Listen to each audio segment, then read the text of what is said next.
जिंदों की तरफ से फौत शुदगान को दुआ के अलावा किन किन चीजों से नफा पहुंचाया जा सकता है। अब आ रही है जनाब कुछ कड़वी बातें भी। तो जन्नत के 8 दरवाजों की निस्बत से 8 सहीहुल असनाद अहादीस, वैसे अहादीस तो बहुत हैं लेकिन अक्सर ज़ईफ हैं, जो बिल्कुल एग्रीड अपॉन 8 अहादीस थी, वो यहां पर मैं इंशाअल्लाह बयान करूंगा ताकि हमें ये सारा इशू क्लियर हो जाए। इसमें जो चाबी है इसाले सवाब के लिए वो हदीस है सही मुस्लिम की इंटरनेशनल नंबरिंग के मुताबिक 4223 नंबर। इमाम कायनात सय्यदुल अव्वलीन वल आखिरीन शफीउल मुज़निबीन रहमतुल लिल आलमीन सय्यदुना व मौलाना इमाम आज़म मुहम्मदुर रसूलुल्लाह सल्लल्लाहु अलैहि वसल्लम ने इरशाद फरमाया कि मुर्दे को सवाए 3 चीजों के किसी और शय का सवाब नहीं पहुंचता। मुर्दे के तमाम अमाल मुनक़ते हो जाते हैं सवाए 3 अमाल के, वो मरने के बाद भी जारी रहते हैं। नंबर 1 सदका जारिया, दुनिया में उसने कोई काम किया था और वो सदका जारिया बन गया। मसलन उसने पब्लिक प्लेस के ऊपर को पानी का कूलर लगवा दिया। ये मैंने पब्लिक प्लेस लिखा है, लोग समझते हैं मस्जिद में कूलर लगाना सवाब है। पब्लिक प्लेस के ऊपर लगवा दिया, या मस्जिद में कोई सफ बिछा दी, कोई पंखा लगवा दिया, कोई भी नेकी का काम किया जो सदका जारिया बन गया, तो इसका सवाब उसको मरने के बाद भी मिलेगा। नंबर 2 ऐसा इल्म जिससे लोग फायदा उठाएं। कुर्बान जाऊं इमाम बुखारी और इमाम मुस्लिम के आज 1200 साल हो गए हैं, आज तक उम्मत उनकी अहादीस की किताबों से नफा उठा रही है। तो इमाम बुखारी और इमाम मुस्लिम के नामा अमाल में लाखों करोड़ों पहाड़ों के बराबर अजर पहुंच चुका है अल्हम्दुलिल्लाह, उम्मत ने जो उनके इल्म से नफा उठाया अल्हम्दुलिल्लाह। और ज़ाहिर उनको सवाब मिलना चाहिए, उन्हीं की मेहनत है, किसी और ने नहीं उनको बख्शा, उनकी अपनी मेहनत है। और तीसरा फरमाया कि नेक औलाद जो अपने मां बाप के मरने के बाद उनके लिए दुआ करती है। हालांकि दुआ का तो नफा हर बंदे के ही पहुंचता है, औलाद का जिक्र क्यों किया, ये पर्टिकुलर औलाद का जिक्र क्यों किया? इसकी 2 वजूहात हो सकती हैं। एक तो वजह यह कि जो औलाद को दर्द है वो मौलवी को नहीं हो सकता। जो आपने पैसे देके मौलवी दुआ के लिए मंगवाया है वो तो पैसे लेके दुआ कर रहा है, औलाद को तो दर्द है कि मेरे मां बाप का क्या बनेगा मरने के बाद। और दूसरा वो भी तशरीह सही है जो अगली अहादीस कर रही है। हदीस नंबर 2 सुनन नबी दाऊद में इंटरनेशनल नंबरिंग के मुताबिक 3528 नंबर हदीस है। आप सल्लल्लाहु अलैहि वसल्लम ने फरमाया बेशक सबसे पाकीज़ा चीज जो इंसान खाता है वो उसके हाथों की कमाई है और उसकी औलाद भी उसकी कमाई है, उसकी औलाद उसकी कमाई है। यानी औलाद अब जो भी नेक अमाल करेगी ऑटोमेटिकली खुद ब खुद उसके नेक अमाल का सवाब उसके मां बाप को मिलेगा, चाहे वो जिंदा है मुर्दा, क्योंकि उसके हाथों की कमाई है, नेक औलाद कमाई है। क्यों दुआ की गई रब्बना हब लना मिन अज़वाजिना व ज़ुर्रिय्यातिना क़ुर्रता अयुन वजअलना लिलमुत्तक़ीना इमामा। अल्लाह मुझे इमाम बना परहेज़गार लोगों का। ये इमाम मस्जिद वाला इमाम नहीं है, मुराद ये कि मेरी नस्ल में मैं पुरख और पेशवा बनूं उन लोगों का कि मेरी नस्ल में नेक लोग आए, उनका इमाम मुझे बना। फिर अगली हदीस इसी कॉन्टेक्स्ट में वो बिल्कुल मसले को वाज़ा कर देगी। तीसरी हदीस सुनन इब्न माजा में इंटरनेशनल नंबरिंग के मुताबिक सही हदीस है 3660 कि नबी सल्लल्लाहु अलैहि वसल्लम फरमाते हैं कि बेशक अल्लाह ताला जन्नत में मोमिन के जब दरजात बुलंद करता है तो बंदा अर्ज करता है ऐ मेरे रब ये मेरे दरजात क्यों बुलंद हो रहे हैं? तो अल्लाह ताला फरमाता है कि ये इस वजह से है जो तेरा बेटा तेरे लिए तेरे मरने के बाद इस्तिग़फ़ार करता है। अब उसको नफा पहुंच रहा है, उसके दरजात बुलंद हो रहे हैं, हालांकि दरजात इंसान के अपने अमल से बुलंद होना चाहिए। तो नेक औलाद की सिर्फ दुआ नहीं बल्कि उसके सारे के सारे अमाल वो अगर मरने के बाद मैयत के लिए इसाले सवाब के लिए सदका और खैरात करता है, जो अमाल भी करता है उसमें यह नहीं कि अल्लाह मैं पहुंचाता हूं, वो खुद ब खुद पहुंचेंगे, कोई टेंशन ना ले, अल्लाह ताला ने खुद जिम्मेदारी ली है। चौथी हदीस सही बुखारी और मुस्लिम की मुत्तफ़क़ुन अलैह हदीस है। बुखारी में इंटरनेशनल नंबरिंग के मुताबिक 1388 एक आदमी ने अर्ज की या रसूलुल्लाह सल्लल्लाहु अलैहि वसल्लम मेरी वालदा अचानक फौत हो गई और मुझे ये यकीन है कि अगर मेरी वालदा को थोड़ा सा टाइम मिल जाता تو مجھے صدقہ اور خیرات کرنے کی ضرور وصیت کرتی، لیکن اس نے وصیت کی کوئی نہیں۔ اب اس نے وصیت تو نہیں کی، تو اب میں اس کے مرنے کے بعد اگر اس کی طرف سے صدقہ کروں تو اس کو ثواب ملے گا؟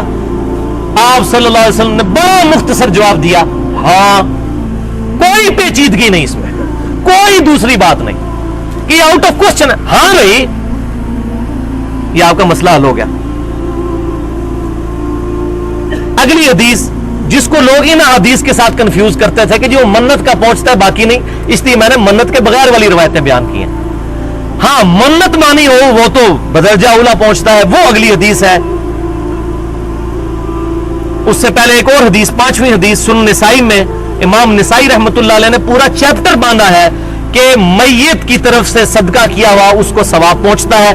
اس میں یہ حدیث بخاری اور مسلم والی بھی لے کر آئے، اور ایک اور حدیث لے کر آئے، ایک صحابی نے عرض کی اے اللہ کے رسول صلی اللہ علیہ وسلم، یہ بالکل واضح حدیث کہ میرا باپ بغیر کسی وصیت کے فوت ہوا ہے، اس نے مجھے کوئی وصیت نہیں کی کہ میں اس کی طرف سے صدقہ کروں یا نہ کروں۔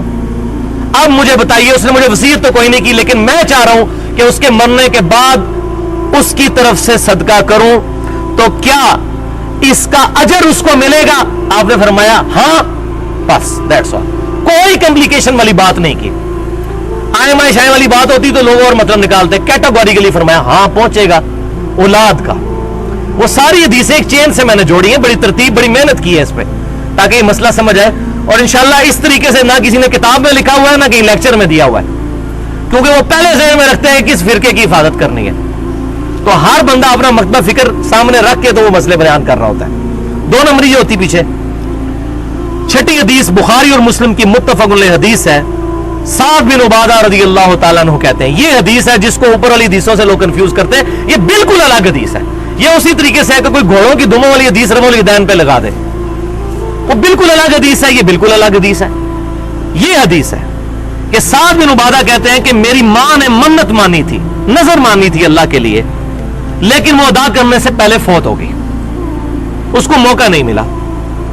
اب اگر ان کی وفات کے بعد میں ان کی طرف سے وہ نظر اور منت پوری کر دوں تو یا رسول اللہ کیا ان کو ثواب ملے گا؟ تو آپ صلی اللہ علیہ وسلم نے فرمایا ہاں، یہاں بھی آپ نے سیدھا فرمایا ہاں ملے گا۔ 7ویں حدیث صحیح بخاری میں ہے، انٹرنیشنل نمبر کے مطابق 1852۔ ایک عورت نے عرض کی کہ یا رسول اللہ صلی اللہ علیہ وسلم، میری ماں نے یہ منت مانی تھی کہ وہ حج کرے گی، لیکن وہ حج کرنے سے پہلے ہی فوت ہو گئی، اب کیا میں اس کی طرف سے حج کروں؟ تو آپ صلی اللہ علیہ وسلم نے فرمایا ہاں کرو۔ پھر آپ نے اس کو اپنے پاس بلا کر کہا سنو، اگر تمہاری ماں پر کوئی قرض ہوتا اور وہ مر جاتی تو کیا تم اس کی طرف سے قرض نہ ادا کرتی؟ اس نے کہا یا رسول اللہ ضرور کرتی۔ تو فرمایا پھر اللہ کا قرض بھی ادا کرو نا، اللہ کے لیے اس نے منت مانی تھی تو تم اس کے بہاف پر، تم بیٹی ہو اس کی، اس نظر کو پورا کرو۔ الحمدللہ۔ بلکہ 8ویں حدیث جو ہے وہ بالکل اس مسئلے کو اور واضح کر دے گی، الحمدللہ۔ ایک صحابی نے آ کر عرض کی کہ یا رسول اللہ صلی اللہ علیہ وسلم، میری ماں کے ذمہ 1 مہینے کے روزے تھے، باقی بخاری اور مسلم میں ملتا ہے کہ وہ منت والے تھے، تو ان کی وفات کے بعد میں ان کی طرف سے روزے رکھوں؟ آپ نے فرمایا ہاں رکھو۔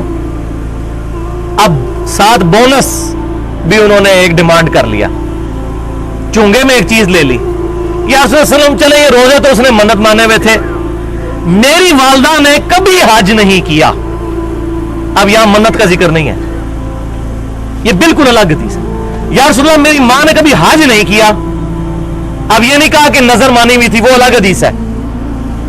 یا رسول اللہ اس نے تو حج نہیں کیا، اگر میں اس کی طرف سے حج کر لوں اس کے مرنے کے بعد، نہ وصیت کی نہ اس نے منت مانی ہوئی تھی، کہا اس نے کبھی حج نہیں کیا یا رسول اللہ صلی اللہ علیہ وسلم، میں اس کی طرف سے کیا حج کر سکتی ہوں؟